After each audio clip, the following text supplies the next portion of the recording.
Assalamualaikum warahmatullahi wabarakatuh. Perkenalkan, nama saya Ahmad Ramadan dari PJKRE NIM 2003015011138. Saya akan sedikit mempresentasikan materi terkait dengan perencanaan promosi kesehatan. Perencanaan promosi kesehatan sebagai suatu proses diagnosis penyebab masalah, penetapan prioritas masalah, dan alokasi sumber daya yang ada untuk mencapai tujuan. Oleh sebab itu, dalam membuat perencanaan promosi kesehatan harus terdiri dari masyarakat, profesional kesehatan, dan promotor kesehatan. Kelompok ini harus bekerjasama dalam proses perencanaan promosi kesehatan sehingga dihasilkan program yang sesuai, efektif dalam biaya, dan berkesinambungan. Di samping itu, dengan melibatkan orang-orang yang terkait, maka akan menciptakan rasa memiliki sehingga timbul rasa tanggung jawab dan komitmen. Perencanaan sebagai bagian dari siklus administrasi terdiri dari 3 fase, yaitu 1. Perencanaan, 2. Implementasi, dan 3. Evaluasi, di mana ketiga fase tersebut mempengaruhi hasil perencanaan.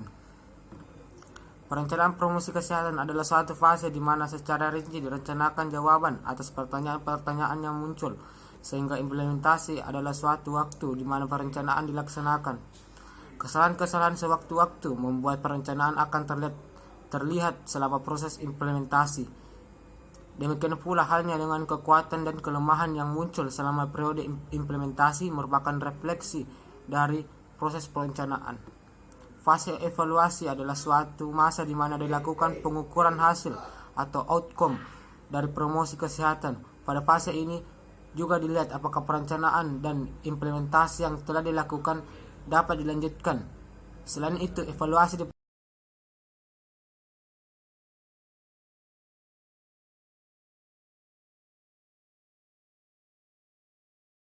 mengembangkan suatu model pendekatan yang dapat dikembangkan untuk membuat perencanaan dan evaluasi kesehatan yang dikenal sebagai kerangka Persede. Persede memberikan serial langkah yang menolong perencanaan untuk mengenal masalah mulai dari kebutuhan pendidikan sampai pengembangan program untuk memenuhi kebutuhan tersebut. Namun demikian pada tahun 1991, Grant menyempurnakan kerangka tersebut menjadi Persede, Procede, dan Procet.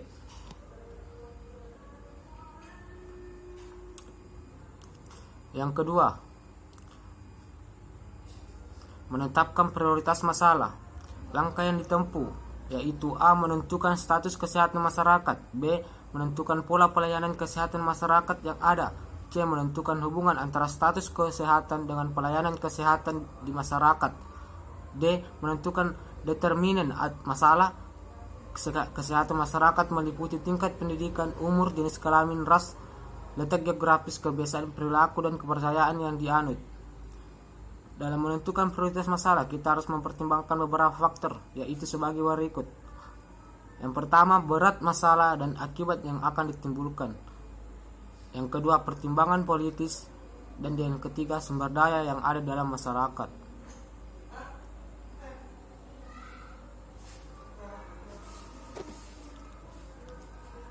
Yang kedua, menentukan sasaran promosi kesehatan. Sasaran dalam promosi kesehatan adalah individu, kelompok, maupun kedua-duanya. Yang ketiga, menentukan isi promosi kesehatan. Isi promosi kesehatan dibuat sederhana mungkin sehingga mudah dipahami oleh sasaran. Bila perlu, isi pesan dibuat dengan menggunakan gambar dan bahasa setempat sehingga sasaran merasa bahwa pesan tersebut memang benar-benar ditujukan untuknya, dan yang sebagai akibatnya sasaran mau melakukan isi pesan tersebut. Yang keempat, menentukan metode. Promosi atau pendidikan kesehatan juga sebagai suatu proses di mana proses pendidikan kesehatan yang menuju tercapainya tujuan promosi, yakni perubahan perilaku, dipengaruhi oleh banyak faktor. Faktor yang mempengaruhi adalah suatu proses pendidikan. Di samping faktor masukannya sendiri, juga faktor metode.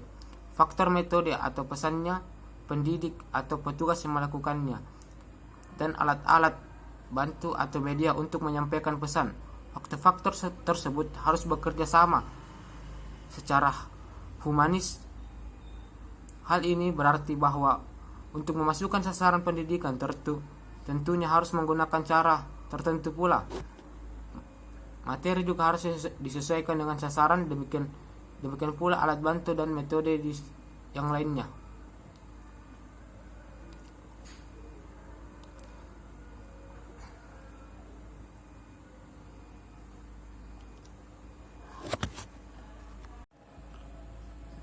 Poin kelima, menentukan media. Media promosi kesehatan adalah sarana atau upaya untuk menampilkan pesan atau informasi yang ingin disampaikan oleh komunikator, baik itu melalui media cetak, elektronik, dan media ruang, sehingga sasaran dapat meningkatkan pengetahuan dan akhirnya diharapkan dapat berubah perilakunya setelah ke arah positif terhadap kesehatan.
Tujuan media promosi kesehatan yaitu dapat mempermudah menyampaikan informasi. Yang kedua, dapat menghindari kesalahan persepsi.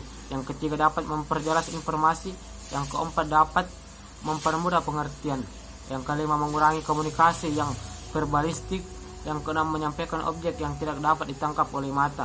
Dan yang ketujuh, memperlancar komunikasi dan lain-lain. Metode promosi individu atau perorangan. Dalam promosi kesehatan, metode yang bersifat individual ini digunakan untuk membina perilaku baru atau membina seorang yang telah mulai tertarik kepada suatu perubahan perilaku atau inovasi. Untuk pendekatan ini yaitu satu, bimbingan dan penyuluhan. Kontak antara klien dan petugas kesehatan lebih intensif. Setiap masalah klien akan dikorek dan dibantu penyelesaiannya. Akhirnya klien akan sukarela berdasarkan kesadaran dan penuh pengertian akan menerima perilaku tersebut. Yang kedua, interview. Cara ini merupakan bagian dari bimbingan penyuluhan.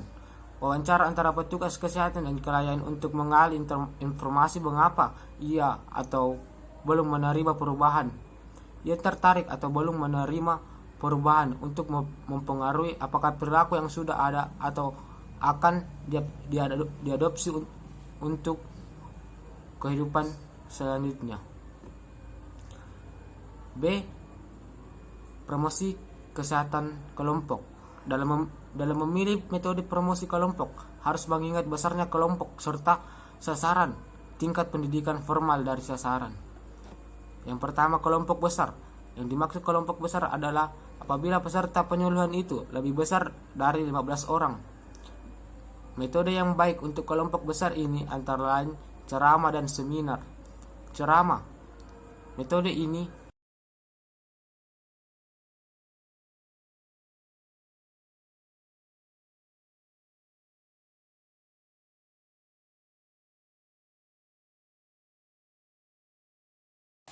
poin yang keenam atau poin yang terakhir adalah menyusun rencana evaluasi. Evaluasi adalah suatu proses menentukan nilai atau besarnya besar suksesnya dalam mencapai tujuan yang sudah ditetapkan sebelumnya. Evaluasi sebagai suatu proses yang memungkinkan administrator mengetahui hasil program. Berdasarkan itu, mengadakan penyesuaian untuk mencapai tujuan efektif. Berdasarkan definisi di atas, proses ini mencakup langkah-langkah. Yang pertama, memformulasikan tujuan. Yang kedua, mengidentifikasi kriteria atau mengukur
Sekian presentasi dari saya.